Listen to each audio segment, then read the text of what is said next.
So, friends, we're streaming and we're taking a moment to make sure people are sharing to their specific pages. I, of course, forget this stuff. Whoa, my phone's just going crazy. Well, we already have people liking it. Hey, there it is. So, welcome to 2 on 1, a theological diatribe, in which the Reverend Spiff Kendall and I, the two, theologically harass a one about something in pop culture and try to see where everything we love collides. It is an honor today to welcome the Reverend Sandhya Jha, author, devotional writer, activist, leader, pastor, arm wrestling champion for Northern California 4 years in a row. Shonda, will you please introduce yourself, please? I feel like all of the evangelical kids who prayed for my soul in elementary school would be really sad to hear me described as a devotional writer, because I'm pretty sure they are convinced I am leading everyone to hell. But I like that introduction nonetheless. So I am the director of the Oakland Peace Center, which is a collective of 40 different nonprofits working together to create peace by creating equity, access, and dignity for all. So it's pretty on brand for the conversations that are going on these days. Yeah. It fits in really well with the topic for today. It does.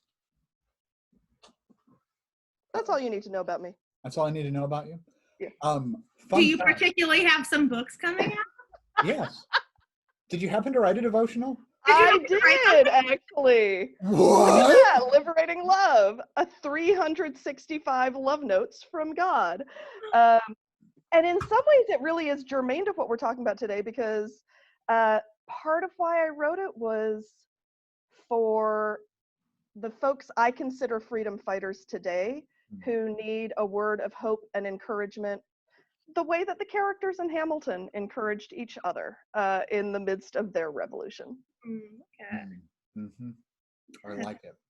I'm going to plug your other things that you are in, because I just started a DMin program at Drew University, and this is one of our textbooks. And look at us all bring out our Shonda books, of which you are a contributor to Women, Religion, Revolution, for the revolution. And one of my favorite books, Room at the Table, Struggle for Unity and Equality in Disciples' History, which is a marvelous, thin read. You can do it in an afternoon. You absolutely can. I wrote twice as much as that, and they said it needs to be $10. Cut it in half. So there it is. They didn't offer you two. We'll look for volume 2.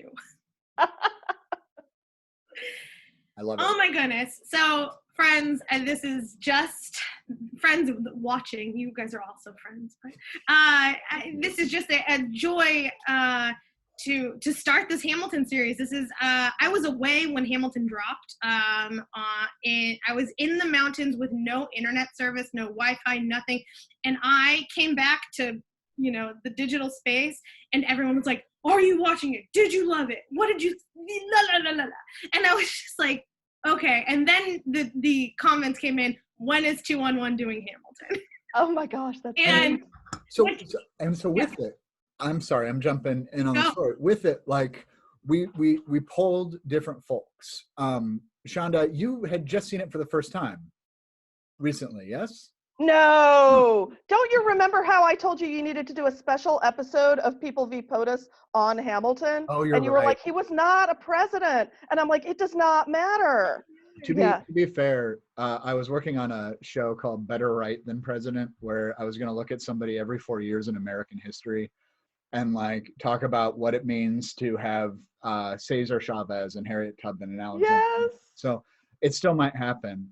But Hamilton was a high Federalist. Exactly. Excuse me, Shonda. Forgive me on that. Shonda is a long-termer on this. Shonda is also a historian, which I'm excited about. Next week, we're talking Enneagram with Sarah Nave Fisher. We can talk about Enneagram today, too. Nothing's all We do not have to.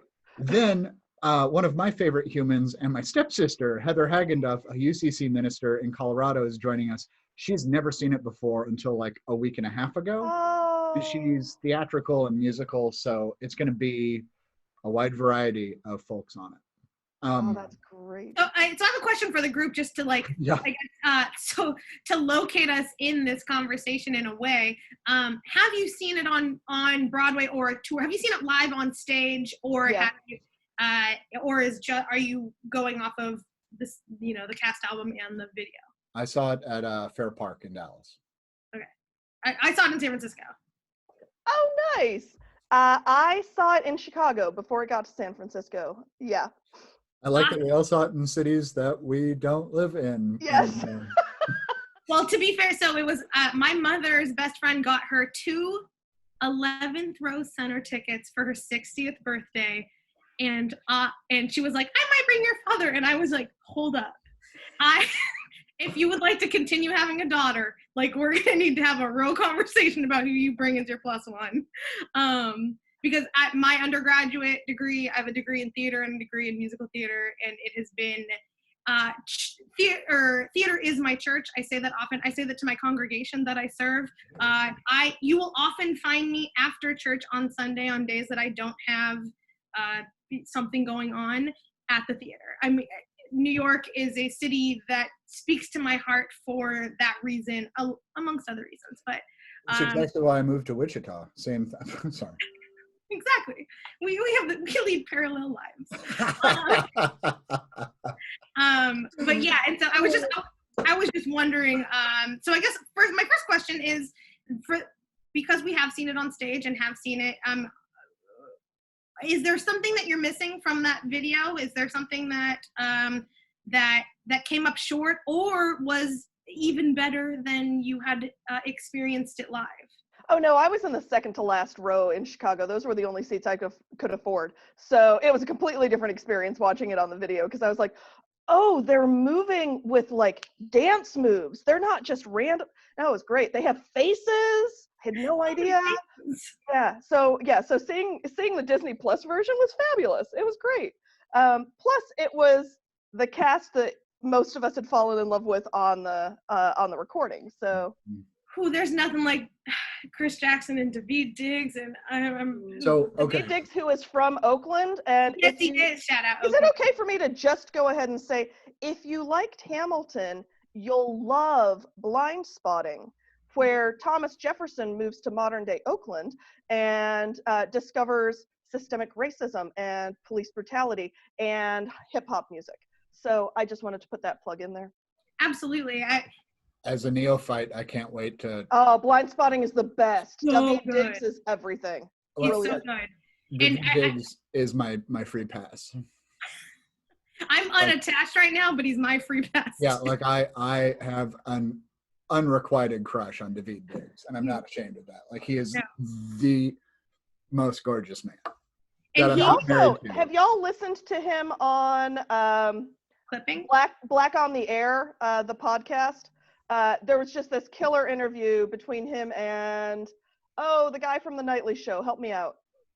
Really famous, the guy who produced anyhow, the podcast Black on the Air, interview with Daveed Diggs. You'll fall in love with him like on a mind meld level. Larry Wilmore, yes. The two of them chopping it up is gorgeous. I love it. Well, and sorry, go ahead, Arthur. Well, no, so to the Hamilton side, to the question. Oh, right. Forgive me, I'm sorry. I was just gonna name that it's Shonda, I don't know if you know this, but like, I'm a Bay Area girl, born and raised. Yes. And so like Daveed, like in the Oakland circle, the East Bay crew, I'm from Martinez, and so it's yes. It was like a big deal when he like called out Oakland for the Tony. Yep. You know, it's just like, oh, the people. So all right, Hamilton. So Hamilton, I will say what I love big show. Was there's that little bit after the world turned upside down in Act 1, and watching it, I was like, yeah, this is having the playwright experience. I'm like, this is the necessary information that has to follow a chronology, but also everyone's really tired after the world turned upside down. So they're doing stuff like flipping the code up and I was chosen for the Constitutional Convention, and they're just clearly running on fumes at the end of Act 1, but they're allowing it. And that made my heart so happy to see them kind of carry that energy into the recording. Oh, absolutely. I mean, I felt that.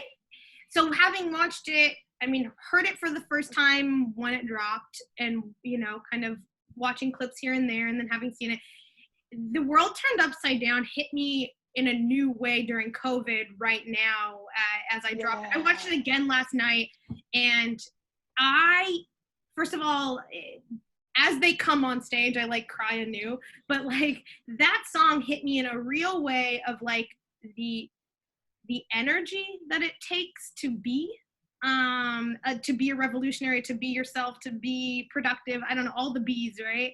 And so I'm wondering also, part of that in the world turned upside down, if these songs have changed for you all as you've grown in your own relationship to them. No, I think that's a great question. I know that the performers said it meant something particular to be doing that show during the Obama administration. The guy who played Washington said, you know, I grew up with a grandmother who told me I could do anything. I could even be president. And he said, for me to be able to go to Washington, to sing that song about Washington stepping down from office to a president who looked like me, who was stepping down from office, with the image of Washington in the background. Just had this moment where I got to connect with my grandmother in a whole new way, because that guy never thought I could be president, never thought that guy could be president, and yet here we were. And that's some of the power of the show. And for that show within a few months to take on a completely different energy when Vice President Pence went to see it, right? And the cast recognized the opportunity and said, please know what power you have over people like us. And they got pilloried for it, right? But for the show to have changed that much within just a couple of months, I think was really profound. I don't even know what to say about the changes in this moment, other than to say,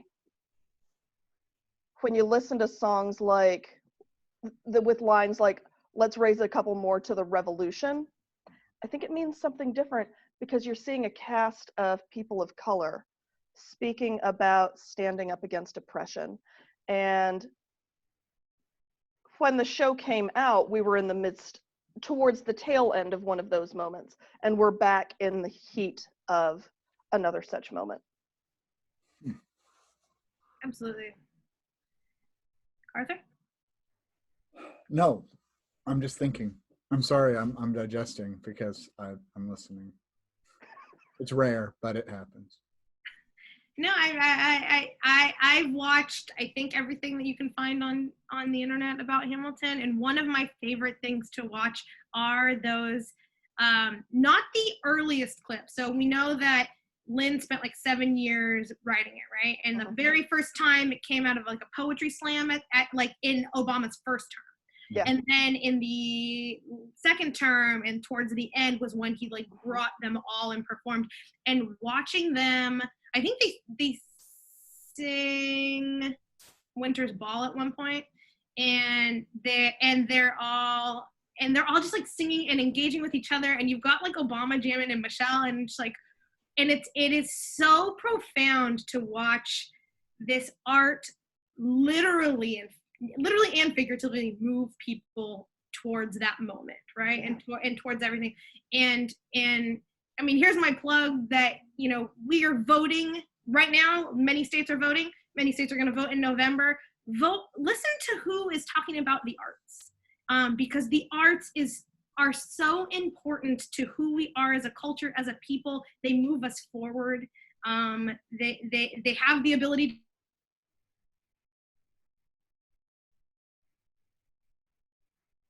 Uh-oh. Since I'm the one recording, I'm wondering what's going to happen here.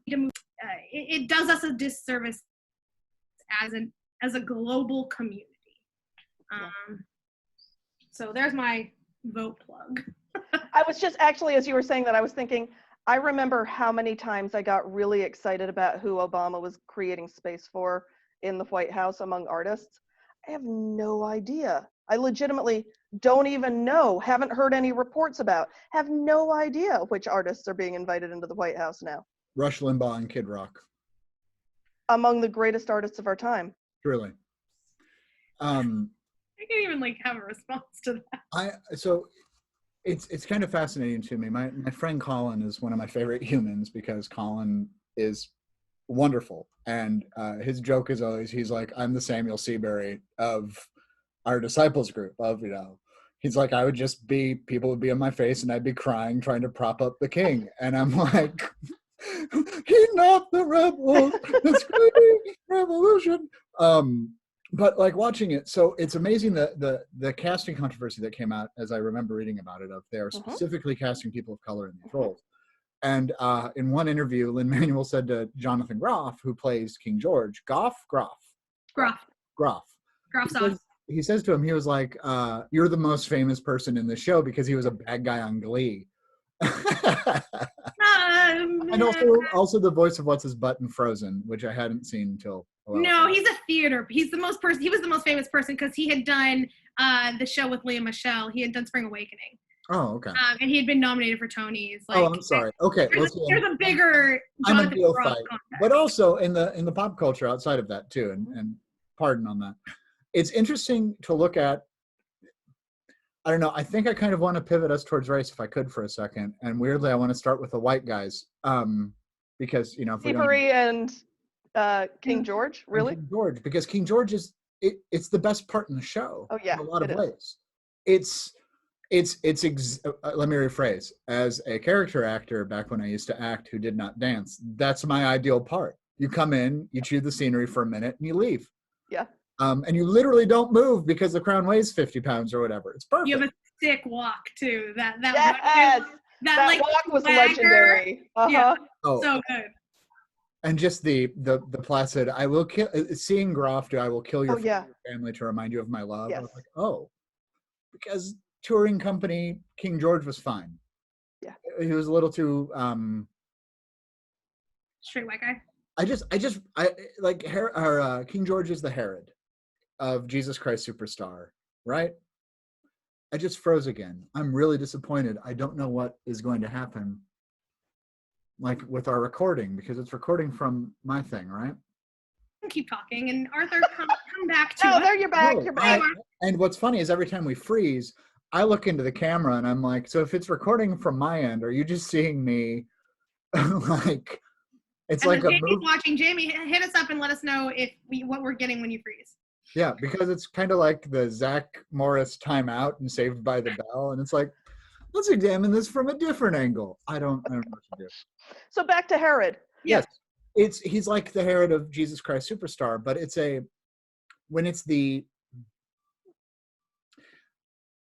I'm not sure what my question is, and forgive me. Let me think about it. Didn't you have questions about rights related to King George and Samuel Seabury, though?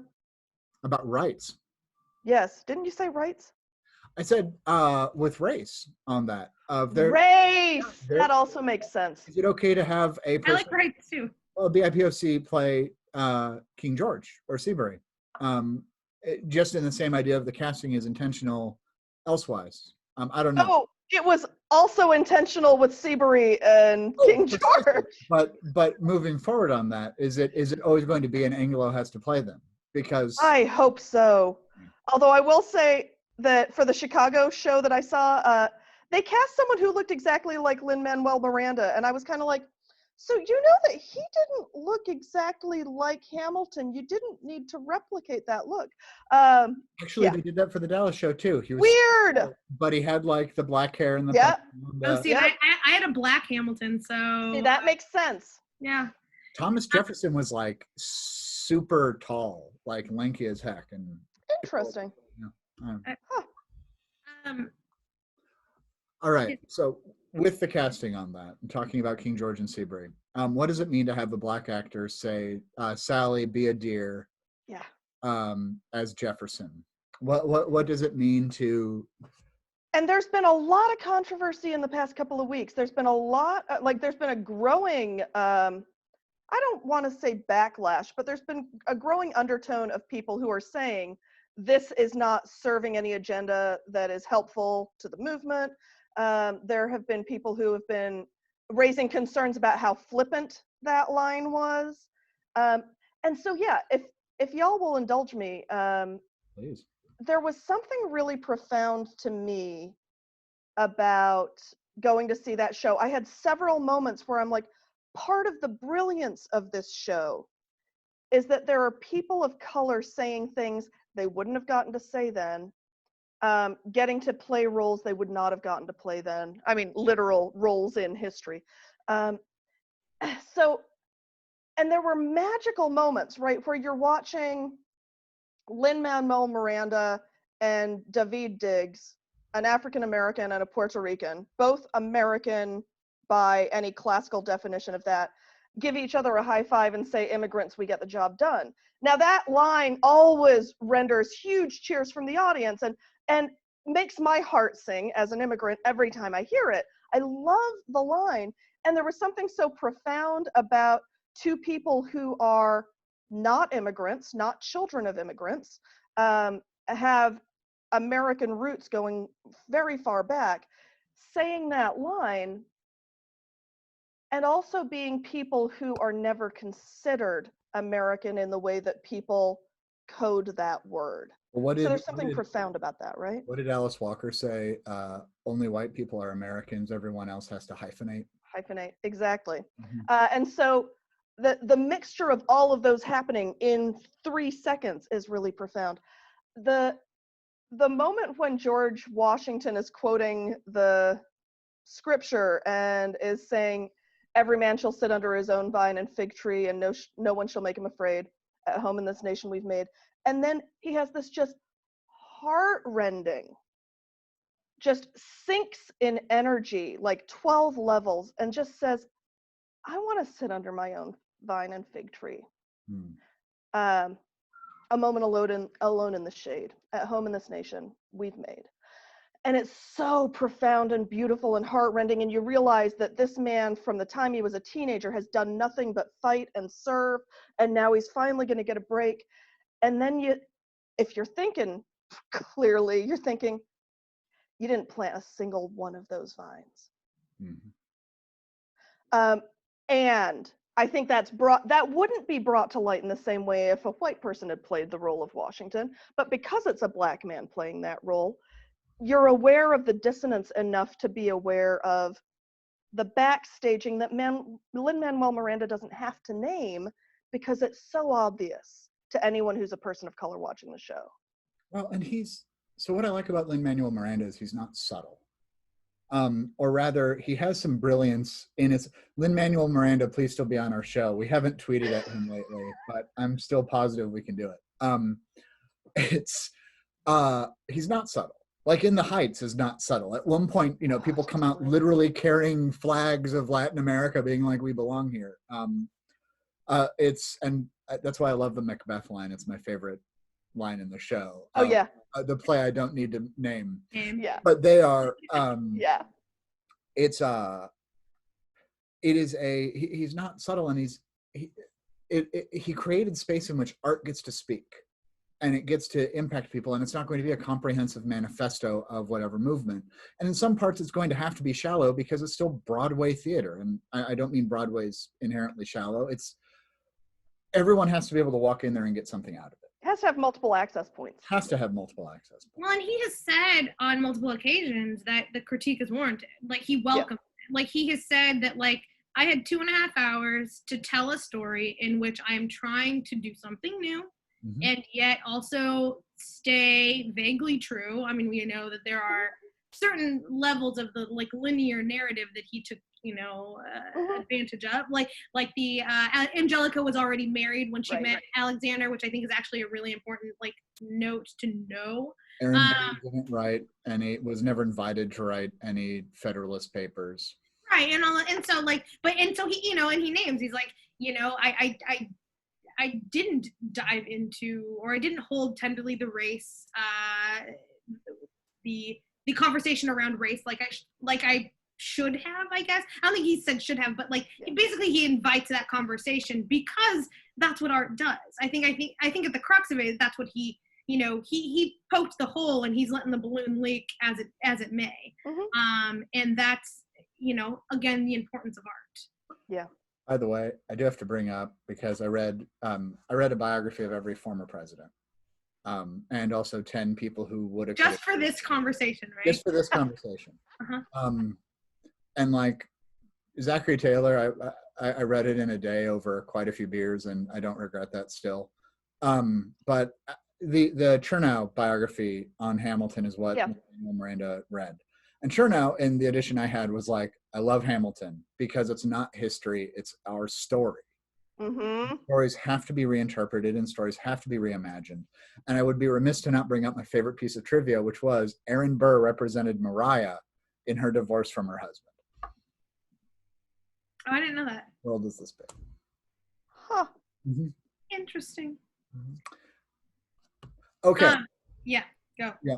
So I have a question. Oh, wait, hold your question. Because speaking of pieces of trivia from Chernow, which other people may have already known, but I remember seeing the show and then reading the Chernow book and being like, I wonder why Miranda didn't do more with the fact that John Lawrence might have been, right, a romantic love of. And then when you rewatch the Disney Plus version, I'm like, oh, he did. Yeah. He did. There's a really subtle but beautiful way in which, if you know that piece of history, you can watch the relationship unfold. You can watch the heartbreak of it. It was so coded, and it was so beautiful. It was lovely. Yeah, Lynn talks about that, about how that was important for him to bring in too, as theater is often a safe space for queer people, that it's important to hold that, right, and to say, and so that at first listen, Lawrence, I like you a lot, or Mug in your pants look hot, Lawrence, I like you a lot. You're like, okay, like they're buddies, whatever, they all just like, and then in the end when Eliza comes with that letter, so I have like two of my most heartbreaking moments in that show is when he learns of Lawrence's death, and when Eliza in the end says that they buried Angelica near Alexander. Which just breaks me, because Satisfied, I think, is an anthem for me. I think Lynn wrote Satisfied for me specifically. I live very close to Washington Heights, so I think that as someone with big dreams, someone who recognizes what it means to never be satisfied. I'm an Enneagram 3. I'm a big dreamer. I've been more of my life alone than I have been with partner. And so all of that, and it just breaks me every time, and reminds us that these stories are nuanced and complex and and they're not superficial, that each of these lines is so intentional. I thought at watching the Disney Plus version again, so my favorite show of all time is Rent. That is not a secret. I have seen it 43 times. It's one of Lynn's favorite too, and there's a and there's a real throwback there. Oh, I see that at the very beginning when they all line up, and which is historically in theater, and this is like a weird theater critique, but like that's ridiculous, Arthur. The big lineup at the front of the stage is Rent's Seasons of Love, right? Everyone, like, if you were a theater person, you are meant to see that. And when Lynn writes that in, or maybe it's Tommy's direction, you get, okay, I'm going to get multiple characters that play the same thing. I'm going to get a show that pushes us forward socially around lots of different issues, like Rent did it was 94, I think, when it came out, around like the AIDS crisis and poverty. And so you get all of these little hints. And from that moment on, I knew that I needed to pay better attention to every single line of that show, that there were no, which for me very much is a still speaking God sort of moment, that like I get to re-listen and re-see these words and these actions through the context from which I am in as I grow as well. And I think that there's a call to that. And I think there's a call to us, you can't proof text Hamilton. And if you do, you miss large swaths of the narrative of what it's trying to teach you. I don't know. Oh, okay. this is good because this leads into one of my questions, I think, Okay. if you don't mind. Please. I think this conversation is going to be about history and interpretation and narrative. And what we Yeah. emphasize in the narrative is what's important in the narrative, and what we don't emphasize is not. At your recommendation, I read Takaki's book, which complements and confronts Howard Zinn's. Yeah, it does. And there's also like a series of 5, which I'm getting. Dunbar Ortiz did an Indigenous people's history, and like there's a queer history and women's history and disabled history, and I'm so excited. I have to buy them one. Now, you should have joined the Oakland Peace Center book group when we did Paul Ortiz's An African American and Latinx History of the U.S. I should have. I should have invited you. I need a book club, so I hope you're ready. We're reading Emergent Strategy. I don't think you would enjoy that as much. I just read Emergent Strategy for my Doctor of Ministry program by Brown, last name. Adrienne Marie Brown, yeah. If I ever get a tattoo, it's a tattoo of a starling, because that was my permission. Adaptive, or what is it? Intuitive adaptation. Yeah, I got opinions on that. Oh man. Well, this is fun, isn't it? I hope you're enjoying this, Spiff, looking at these points to edit. It's great. Super great. Super glad that my internet. Oh, did you Arthur froze? Yeah. I did, but it's good. I got another aside into the camera and it's fine. But, or did you guys think I was just being very thoughtful? Yes, for a second. So pensive. By the way, this is one of my favorite conversations on the show. It is 3 aggressive numbers talking about something about which they're passionate. So be prepared on that. So the narrative, but what we focus on is what we focus on. And how we interpret it is how we interpret it. And that's interesting on the proof texting thing. Hamilton has an agenda, but can it not be reinterpreted, or not reinterpreted, but I guess rehashed, or I guess shifted, or I guess however. So the presidency of James A. Garfield, pardon me, but I have to go history nerd. Naturally, Garfield is what comes up. Well, no, so Garfield was, everybody's like, yeah, he's a joke, whatever, he got shot. He was a very good president, or would have been by. Well, I was gonna say, how do you know that? He was going to be, and they projected him to be. And there was, and of course, DOC, ambidextrous Greek scholar. How could he not be bad? Yeah. But then there's Chester A. Arthur, and nobody knows about Chester A. Arthur because he's in like this post-Reconstruction to FDR blob, and that's an intentional thing because of Southern influence in the 1950s and 60s. We stopped teaching about the radical Republicans back when that was a good thing. That was in the days when anyone could grow up to be president wasn't a threat. But Arthur was a corrupt, was corrupt as hell. He ran the ports in New York, and he shifted because he was confronted by a lady who just started writing him letters, nonstop calling him out, and it just got to him. And he started to work for the good of the country, but we never tell that story. On the Hamilton side of it is the whole idea is who lives, who dies, who tells your story, and what is the narrative we're focusing on. And it's a reimagination. So it's not his story, but it is his story, or it's inseparable now from his story, but it's not his story. Or it's not history, I guess. My question is, what does the church do with this mindset? How much do we get, how malleable is our narrative? As the church? As the church. It's funny you say that, because I was talking with somebody recently. She's very passionate about if there were, well, there is a religious version of QAnon, she would be an active part of it. And so she was telling me, she doesn't know that. And she was telling me about this documentary she had downloaded that was explaining the Red Sea in a whole new way, and she had never realized. And she was like, and the guy who made the documentary is talking about the Septuagint and the role that plays.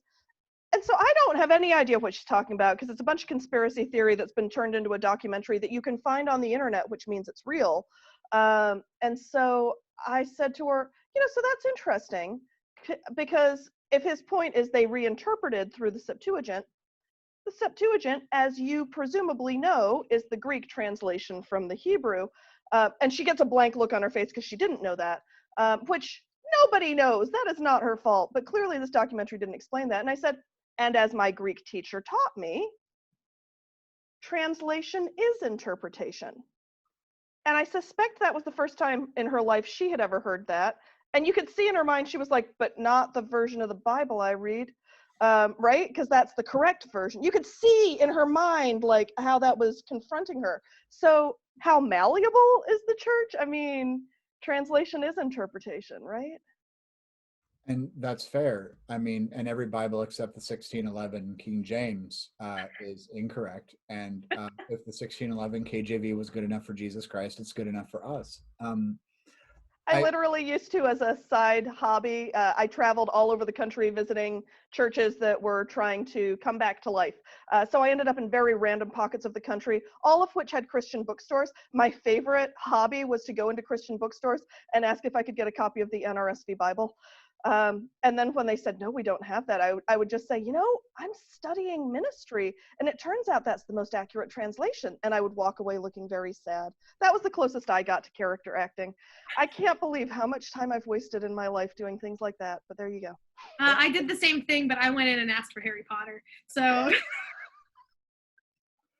just because I didn't. I was at least a little more on brand.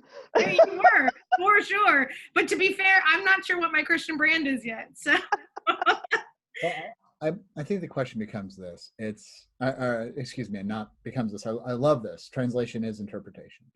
I have a friend who is still in the Disciples, I'm pretty sure. He is one of our remaining conservatives in community. Oh, yeah. And he's intentional, and I appreciate that. And honestly, General Assembly last year, communion for me was when we had dinner, not any, it was the most that. Yeah. So I proceed all of that in case he's watching or in case he's not. Like, I really hold him in high esteem. He posted a meme at one point where he was like, I don't translate, I just read it and I get it. And I'm like, no, you don't. And you're trusting someone else to tell you the story. That's the question. Who do we, seriously? I'm about to make a really good. I can see you. Yeah, Okay. you're good. All right. Y'all froze up, and I'm really wondering. No, I was just being contemplative. Yeah. I did that on a vidcast at the church at one point as a joke. Oh, man.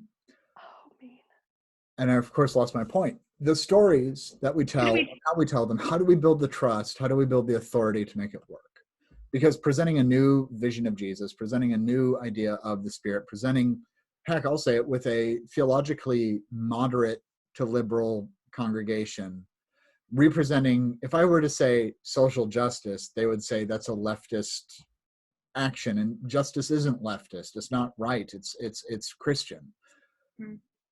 If I were to talk about sinners or sinning or just the concept of sin, I would get that's a conservative thought, not a more moderate. I guess this is a question of authority. Who the hell is Lin-Manuel Miranda to reinterpret one of the founding fathers? And who the hell are we to preach any sort of... So there was a word you slipped in there that I think is really important, and maybe it's just because the OPC book group is reading Emergent Strategy, but the word is trust, right? Because she talks about moving at the speed of trust. A lot of us have started talking about organizing at the speed of trust. I often talk about organizing at the speed of relationship, because I think trust is an awful lot more ephemeral than we act like it is. And as a person of color, I need to be able to be in relationship with white people. I also have a lifetime of history that means trusting isn't going to serve me well. That doesn't mean I can't be in relationship. That's probably a podcast for another day. But what I will say, so I prefer relationship over trust, but there was something about, in that instance, there was something about a man who said, we're part of the story too, that made me trust him in a way I hadn't trusted previous historians. And you just listed the indigenous people's history, which was the other one that you had talked about? Queer history. Yeah, queer history. We've just been reading the African American and Latinx history. There is something about someone saying, there's more to this story that I am able to trust, if you want to use that word, but that makes me feel invited in a different way. And so what does it look like to pay attention to where we've been burned, where we've been left out of the story, and where someone's creating space for us? And I think that's true of this show, and I think it's true of the church. And I think it's why some of these new histories are emerging and resonating so deeply. Yeah, I think, Arthur, you said, like, who the hell is Lin-Manuel to translate this? And who the hell is he not to? He's part. There's nothing. He just took.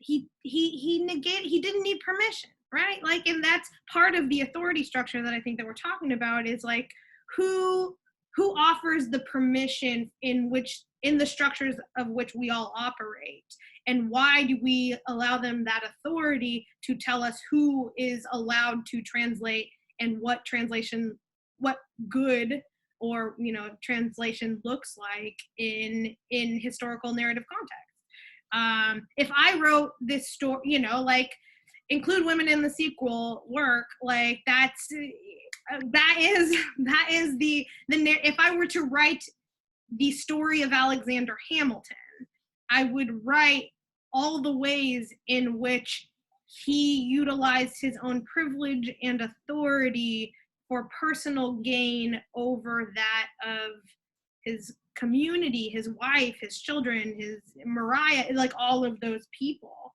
And that would be my own, I don't need permission to do that. I could do that. And so I think what this does for interpretation, and what it does for modern Christians, let's say, is it shatters a glass ceiling that it was never actually there. It gives permission. It's permissive for each one of us to say, this.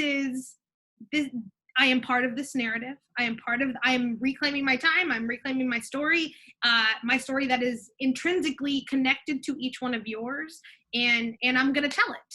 And I'm going to tell the ways that, I got a lot of pushback on my ordination. One of the texts I used for my ordination was Thecla, because she baptizes herself. She calls on the women. She's got the lionesses. Like, she is all about it. And for me, that was really empowering to my ministry. This woman who had listened to Paul and said, I'm going to follow Jesus. I'm going to follow God because of Paul. And Paul's like, I'm going to murder you. And I'm like, what? And that was very Chelsea Peretti, by the way. Thanks. And so, and for me, that was just like so much of coming to the church late, right? I didn't step foot into a church until I was 27.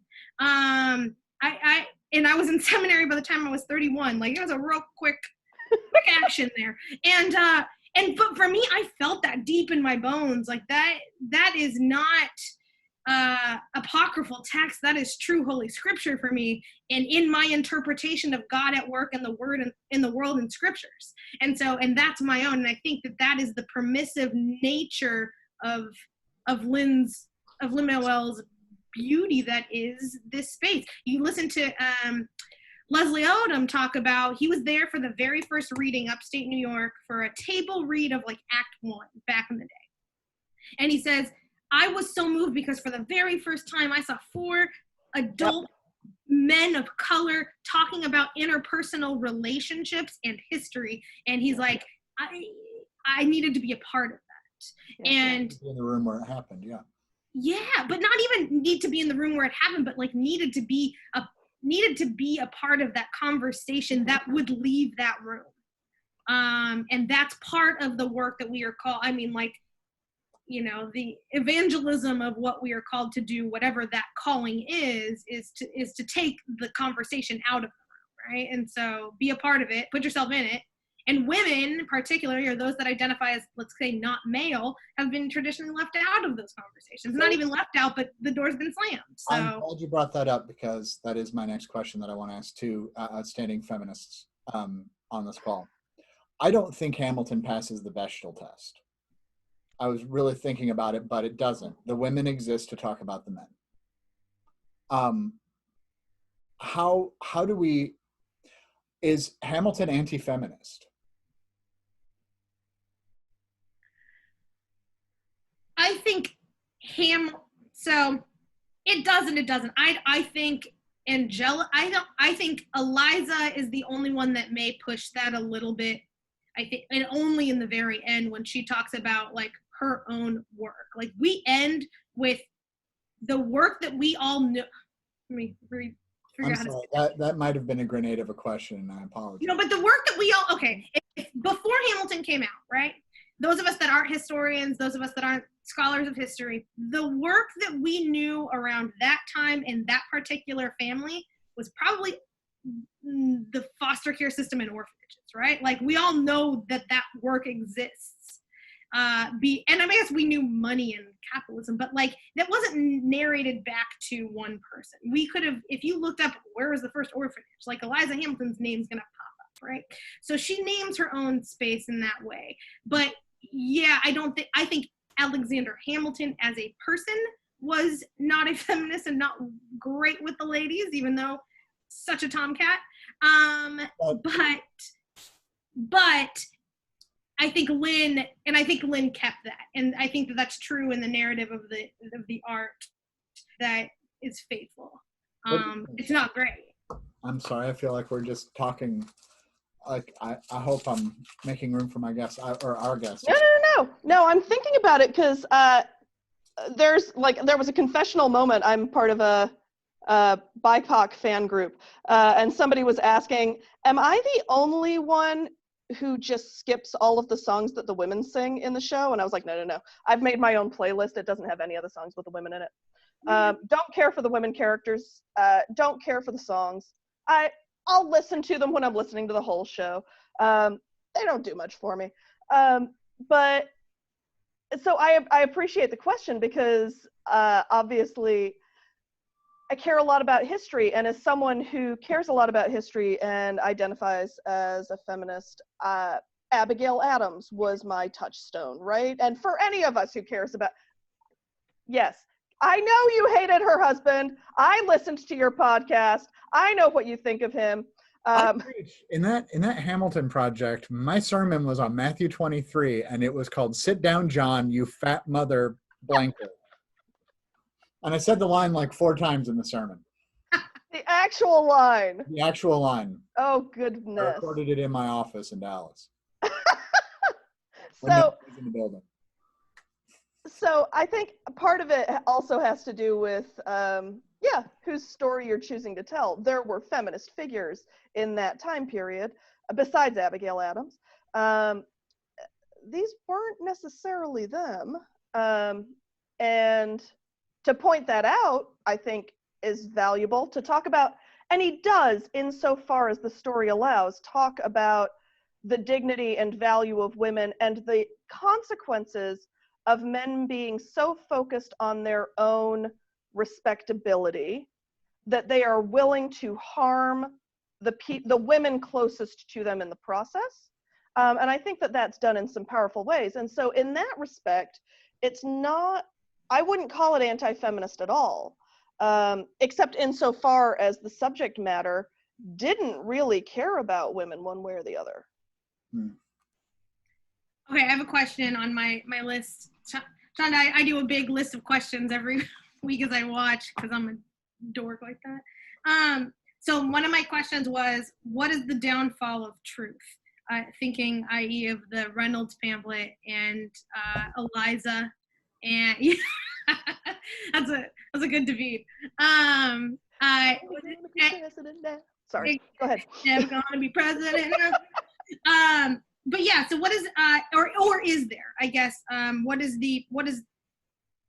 in a show that has, I guess, moments of truth, in a show about a man, I think I'll have another question on who is Alexander's true love, but where does, as we're talking about like historical truth, like personal truth and things like that, what can be, I guess, the downfall of these kind of interpretive personal truths, both biblically and in this show?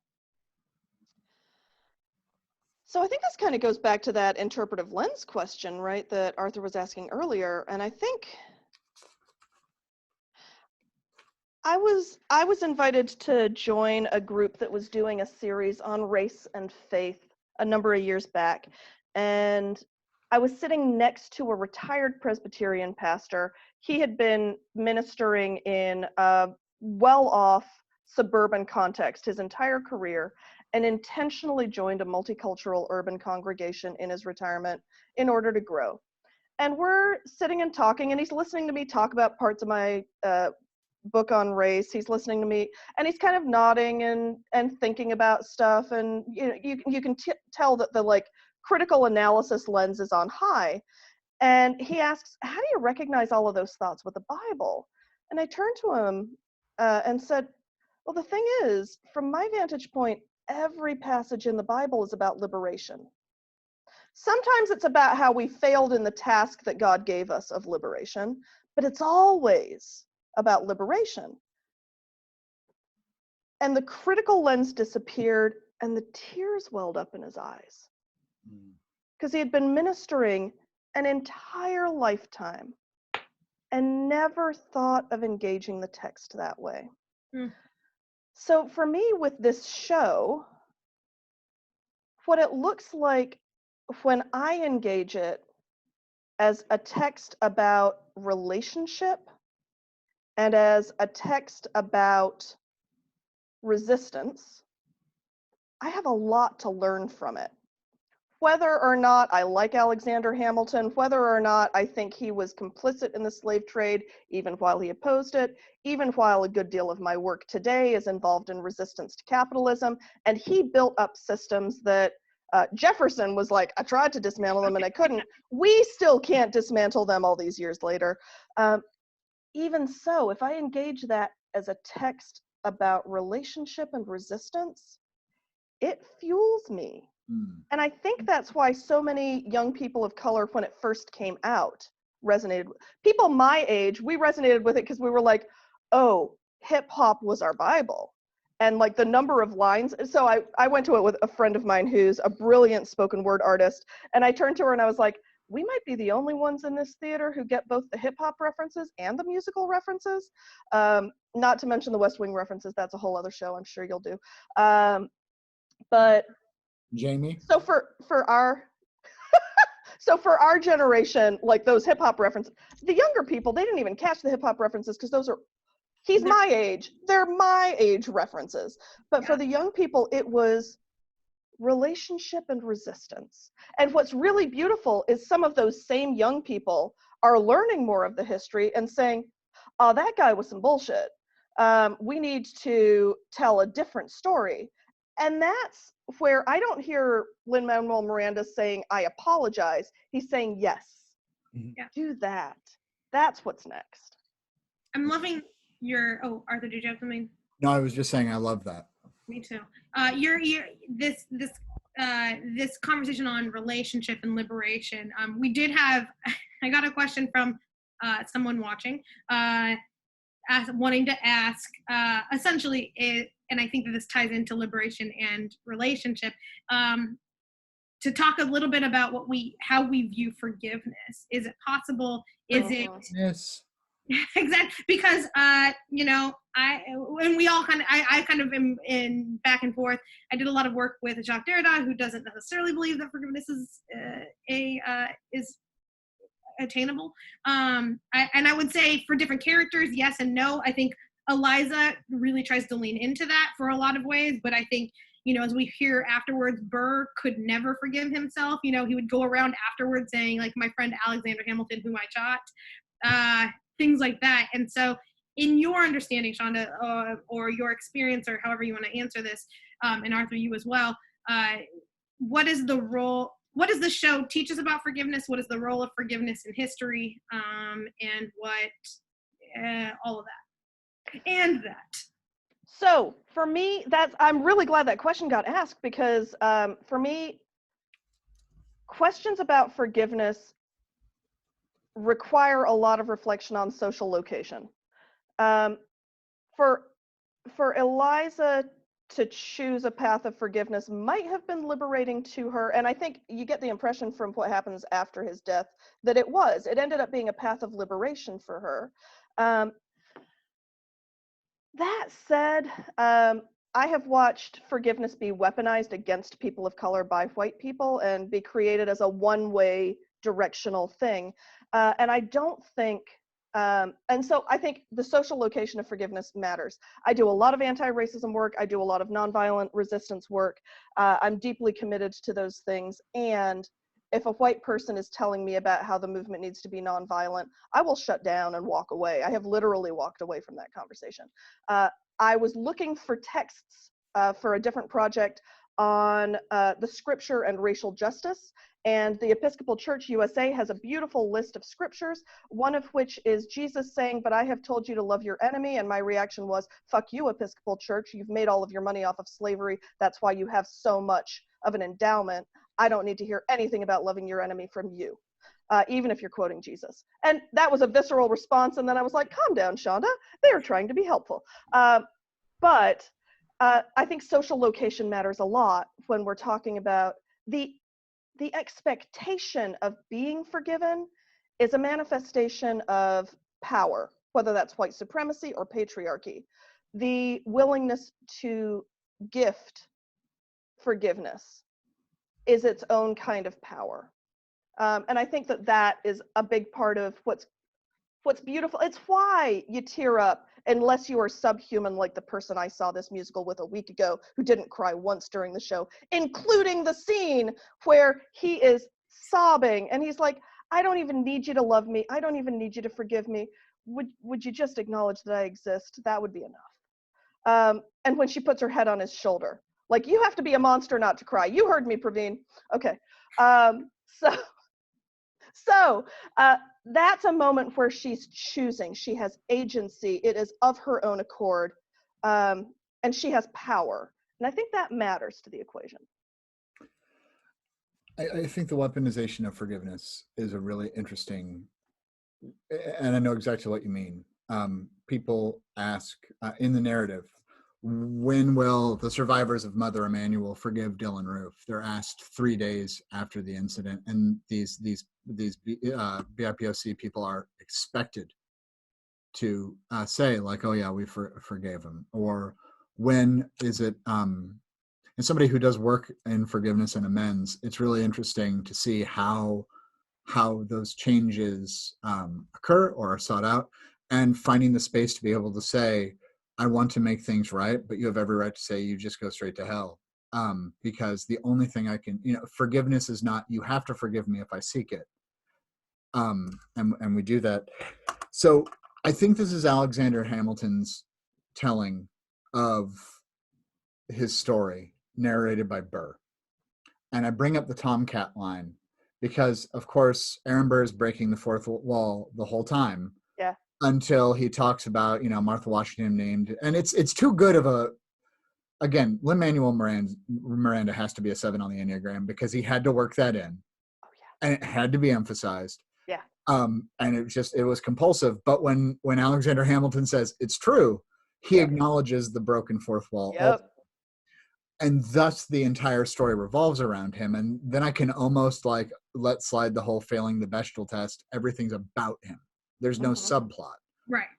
But then on the forgiveness side, that is a fantasy of Hamilton's as presented by Miranda. Yeah. Because Eliza never excluded herself from the story. She knew about the Reynolds pamphlet. Yep. And she either did her duty as a wife and just stood by him, or they had that was a dramatic point.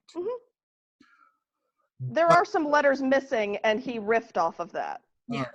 But she did erase herself from the narrative.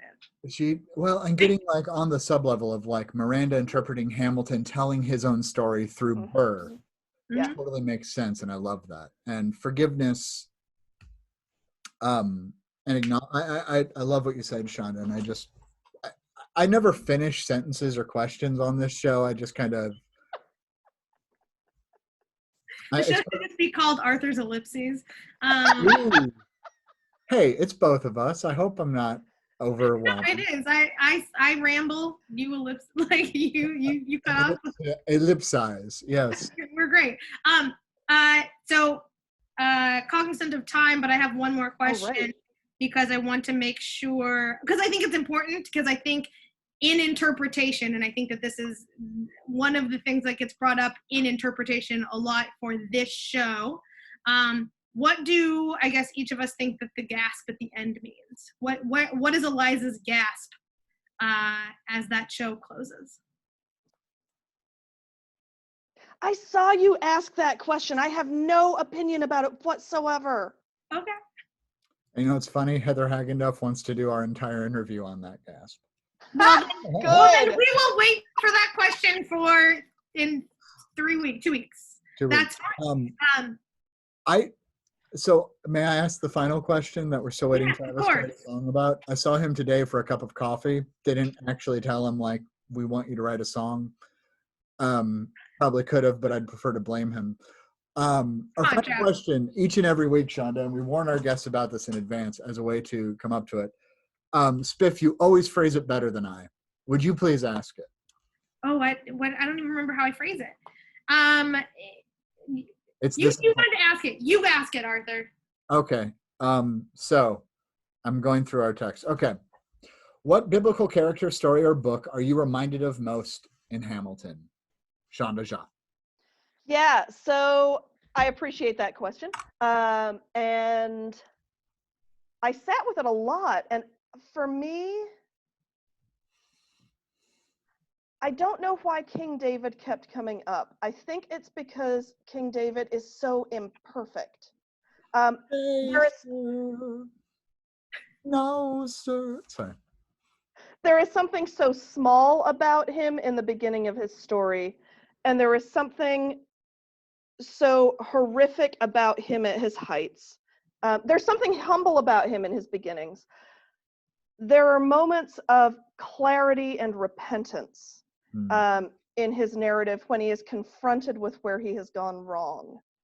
And so while Hamilton never got to be the king that he wanted to be, because there were lots of accusations that he was quite the royalist, that he really kind of wanted a King George Washington, and he kind of wanted that same level of power himself. There's something about I do resonate deeply with his origin story, right? Where whenever they wanted to attack him, they accused him of being an immigrant. Whenever they wanted to attack him, including John Adams, right? The bastard brat of a Scottish peddler. Yes. So there's an allusion to not really white, which is baked into the origins of this country in such profound ways. Of what whiteness is and what American is. That showed up very recently. Donald Trump was asked on Fox News this week about the presidency, about history, and he said, they're screwing up history. We used to learn about how in 1492, Columbus came here, and now they're talking all about this 1619 project. What even is that? And the interviewer on Fox News says, it's slavery. And he's like, they don't know that. The fact that he's resisting, the fact that we're talking about 1619 instead of a version of 1492 that wasn't even true when he was taught it that way, kind of ties back to what do we weaponize? We weaponize the potential of lack of whiteness, however we're defining whiteness in the moment. And so there's something about David wasn't enough. Hamilton wasn't enough. And despite that, they did all of these things, and they were so complicated, and they did horrific things to women. They did horrific things to their country. And to their friends. And to their friends.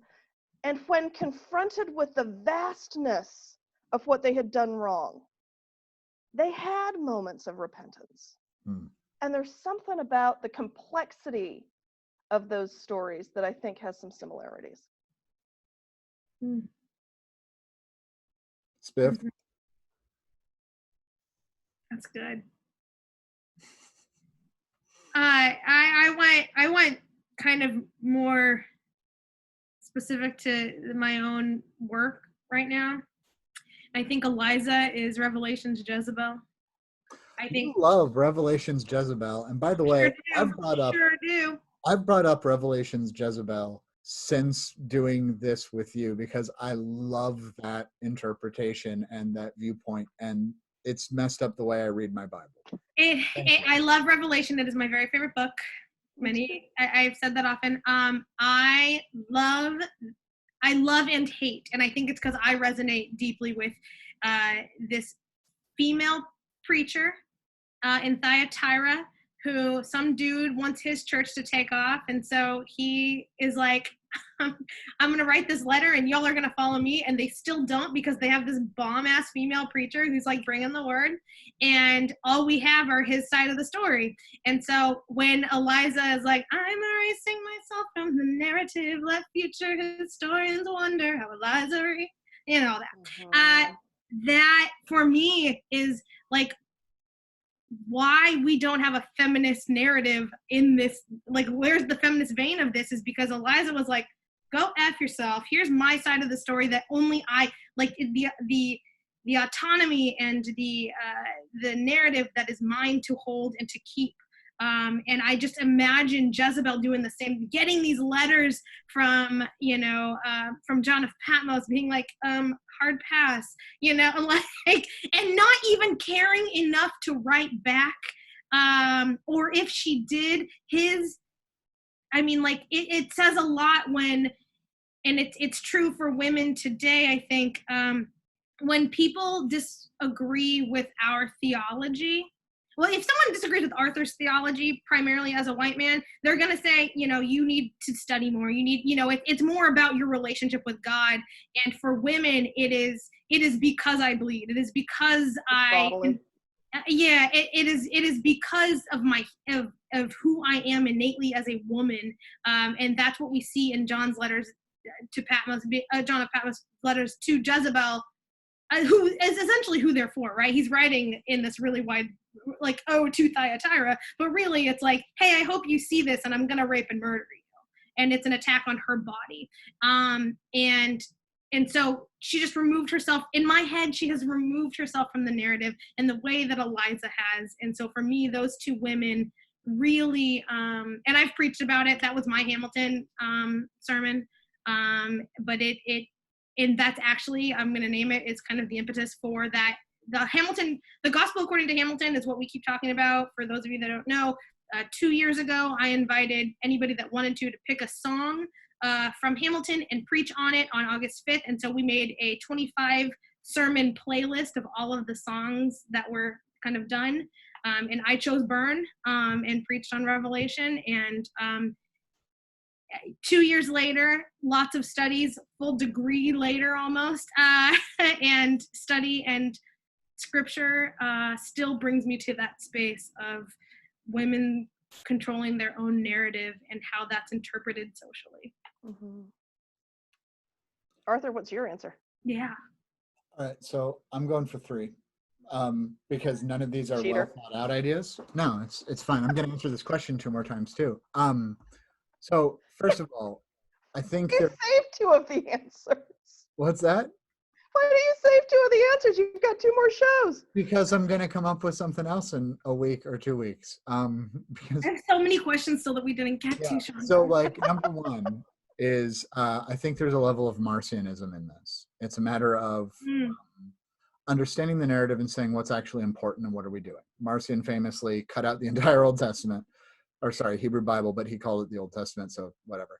Kept like a few authentic letters of Paul, threw Ephesians out, was like, this is dumb, and Luke, and that's it. But that's how it worked, and it was big enough that the church had to confront it. Second, same vein, different verse, is Melchizedek, who we know nothing about, but he was a priest of God, and he comes up to Abram, and I'm like, where's your second story, bud? Third, and this is the real one in it, I think about Lafayette a lot. 1, because it's my favorite part. I love how fast David Diggs raps. I love no one, my personal favorite, I know I've said I've had like 10 favorite lines. No one matches my brilliance, or what is it? No one has my resilience or matches my practical, tactical brilliance, which I may have said a few times. Except that he says it like 5 times faster than that. He's superhuman. Well, and Lafayette was this 18-year-old French kid who, and this is where I get the Holy Spirit vibe from it, where Washington, the father, as they name him at one point, and I love that. Lafayette, in Chernow's book and in every biography, just kind of did whatever he wanted. Like, he messed with George Washington. No one else touched him, and he'd like tap him on the shoulder from the other side. And Lafayette was just like, oh, by the way, I involved Europe in the American Revolution. Isn't that hilarious? And it's the Holy Spirit for me. Especially because the 50th anniversary, Lafayette came to the U.S. and he toured. And he saw, right before they died, Jefferson and John Adams he saw James Monroe, who also died on the 4th of July. I have a lot, this will probably come up next week. Civil religion is something the United States lost. Really after Vietnam and Watergate. But there used to be this idea of how do we tell the story of our country in our neighborhoods? How do we promote life, liberty, and the pursuit of happiness? When are we going to have a competition to see how many little kids can recite the preamble? We haven't paid homage to the gods of this country. And I don't mean that in an idolatrous way. And Lafayette was one of those connectors for it. Shonda, I can't thank you enough. Shonda has a book out. It is called The Liberating Love Devotional. It is 365 love notes from God. It is by Chalice Press. It is available at chalicepress.org. You can also order it from amazon.com. I will plug it forever because Sandhya Jha is one of my favorite humans in the world. Do you know what I get to say that I did with her that no one else can? We went to the Shiner Bock Brewery together, and it was kind of amazing. And if you buy variety kits, those are hand-packed. Yep. So therefore, that keeps people... By well-paid workers. By well-paid workers. I love That's that. a company that actually treats their workers well. It's amazing. If you're Say what you will about Texas. If you're going to drink beer, drink Shiner. Shiner, please call me. We'll totally work that into... We need sponsors. We do. As much as I drink LaCroix on this, I'm happy to drink a Shiner on 211 anytime you want, Shiner. I'll stick to LaCroix. Gosh, next week, Sarah Name Fisher is going to join us, and we're going to talk about Alexander Hamilton and the Enneagram. Who knows? Excellent. We're working on it. Do note, too, Whitney Waller-Cole is coming back in a few weeks to do Wetter, Hotter American Summer with us. First day of camp.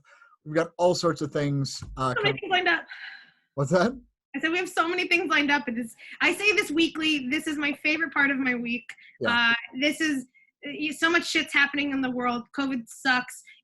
Everything's awful, and yet for a little over an hour every week, I get to speak to someone, one of my greatest friends, and someone who I hope to become great friends with as well. But just that you two didn't have each other's cell phone number really bothered me, and I'm glad I got to fix that. And I literally woke up today and I was like, it's Shonda Day. So like I woke up today thinking it's Shonda Day too. Shonda, we met maybe once, maybe? Possible, yes. We're in similar circles that overlap often. I know who you are. Yes. I joined the wonderful prayer call that you did a couple like a month ago. Yeah. But it's lovely to officially digitally meet you. Yay. Oh, thanks so much. Such this an was a honor, blast. such a privilege. You are on our list of guests we would like to have back, and we won't make you commit to anything right now, but we'll talk to you soon. I'm going to stop the recording and stop the live. So this has been 2 on 1. We'll be back in 1 week minus an hour and 16. Follow us, like us, retweet. No, not Twitter. Reshare us, all the things. 2 on 1. Share us. Let people know how great we are. Okay, thank you. And this was the Zoom where it happened, and that stopped.